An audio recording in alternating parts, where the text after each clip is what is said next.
Për mbi 20 orë qyteti i Shkodrës qëndroi pa ujë të pijshëm gjatë së martës, ndërprerja furnizimit me ujë u bë që në orët e para të mëngjesit për shkak të punimeve për lidhjen e rrjetit të ri me stacionin kryesor në Dobraç, ndërmarrja ujësisë kanalizimi në Shkodër njoftoi se furnizimi me ujë do të rikthehej rreth orës 17 të pasdites, por një gjë e tillë ndodhi vetëm gjatë mesnatës. Mungesa e ujit prej disa orësh në kulmin e temperaturave të larta dhe të sezonit turistik ka sjellë shqetësim të qytetarët. Ato theksojnë se punimet e tilla duhen bërë në një periudhë tjetër dhe jo në kulmin e verës. Ja, nuk kanë pas ujë. Kam me thonë drejtën, u shgënjeva se thonë në 5 sahat e vine, kur në 12 kam shku me fjetë nuk ishte arë kërkun.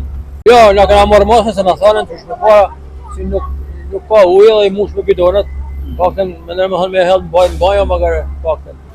A do ishte ma mirë që këto punime mu bëj periudhë tjetër jo në kulmin e verës? Ashtu është, si thotë. Vjet më kare ka 7 orë, 8 orë. Ja, ashtu ishte dashtë. Ja, nuk kam pas dje. Sot natë pa të pak për po fik edhe herë. A problem për në temperaturët larta? Sa di të kanë nuk e di. Unë fakt jam një orë me 2 shtëpia. Njëri në shtëpi kam me pus, kështu që kam ujë. Anej kurse kënej që është ujë sjellës nuk ka. A do isha unë të punime të ujësisë mu bëj një periudhë tjetër jo në kulmin e verës? Po.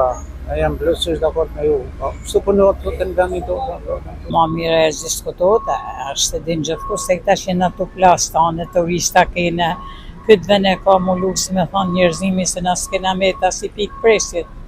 Me thonë drejten edhe mira ishte kanë, me gjitha ta qeveria i mërë masat dhe. Se keni siguru ujnë gjë? U kene siguru, u kene mu shparmrami, se kena pas lajmëri, du të me audit për faleminderisht që na lajmërojnë, me thonë drejten. Etapa e parë e punimeve ka përfunduar teksa punimet do të vijojnë me qëllim përfundimin e plotë të projektit dhe përmirësimin e qëndrueshëm të furnizimit me ujë për qytetin.